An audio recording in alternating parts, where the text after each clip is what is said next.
Sir तुमचा insurance आहे? नाही. करून घ्या. याचा फायदा मला काय होणार?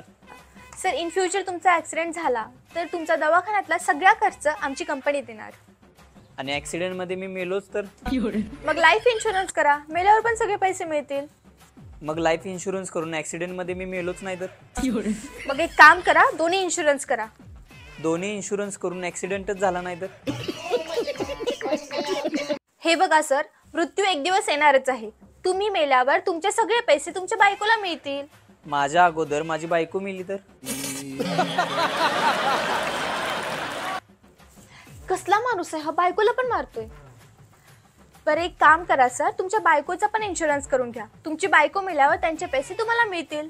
मग समजा आम्ही दोघं पण मेलो तर?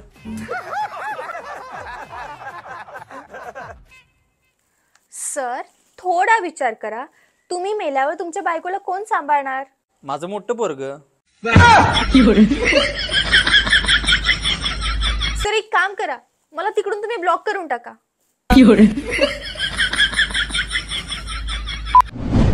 तू किती वाजता उठतोस? 11 वाजता. इतका लेट? खूपच आळशी आहेस. मी आळशी नाही हो, माझी स्वप्न मोठे आहेत. बरं तू लग्न कधी करणार आहेस? साखरपुडा झाल्यावर. शिक्षण वगैरे काय झालंय तुझं? 12वी पास आहे. अभ्यासातलं काय येतं का तुला? अभ्यासातलं थोडं थोडं येते. सांग बरं, फायनान्शियल मॅनेजमेंट म्हणजे काय? भर उन्हाळ्याच्या दिवसात 20 लोक बस स्टॉपवर बसची वाट बघत होते. एक भिकारी आला, प्रत्येकाकडून 1-1 रुपये भीक मागितली आणि रिक्षाने निघून गेला. त्याला म्हणतात फायनान्शियल मॅनेजमेंट. तू कोणाला घाबरतो का? कोणालाच नाही, कोणालाच घाबरत नाही. काल सापाला मी असं हातानं तोडलं, ते काहीच नाही. वाघाला तर असं मधनं फाडलं आणि जिराफाला कानपण मारली. अरे बापरे. मग काय, मला खेळण्याच्या दुकानातनं बाहेर काढलं.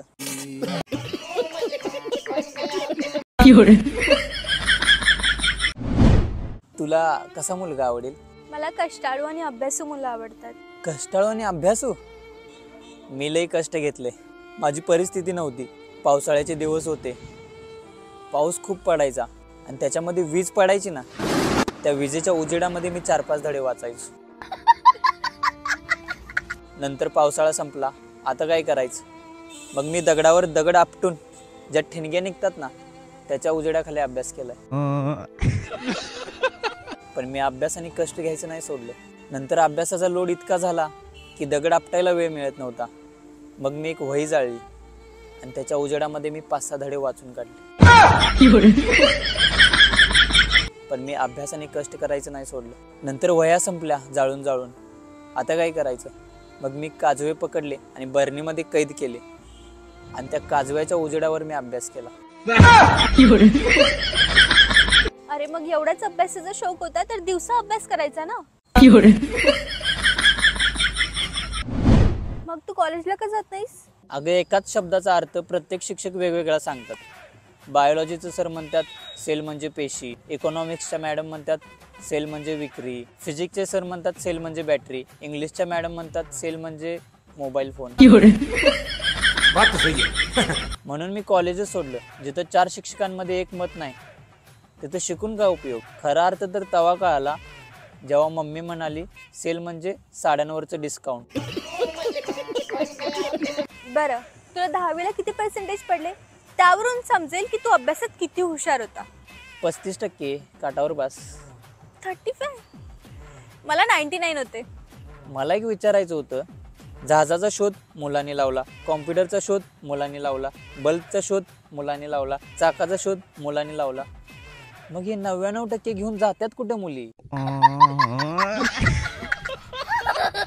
तू कॉलेजमध्ये कोणाला सेट केलंय की नाही? लाईफ मध्ये मी फक्त अलार्म सेट केला.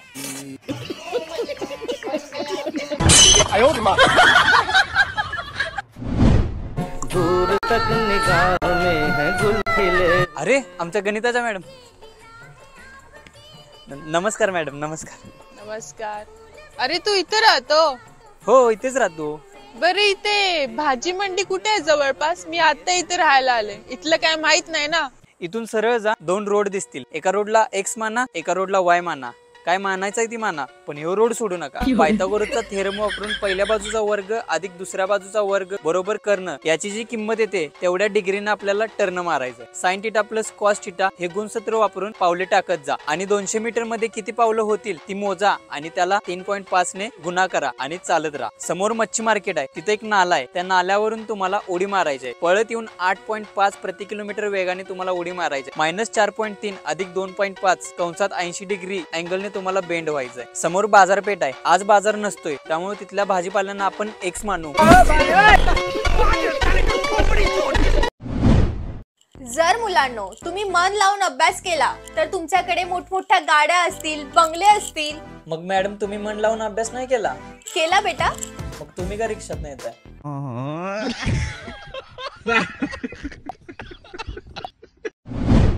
बोल मुली, तुझी काय समस्या आहे?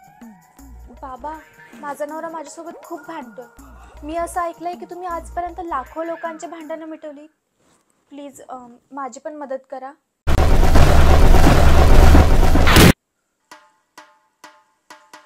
हा घे मनी.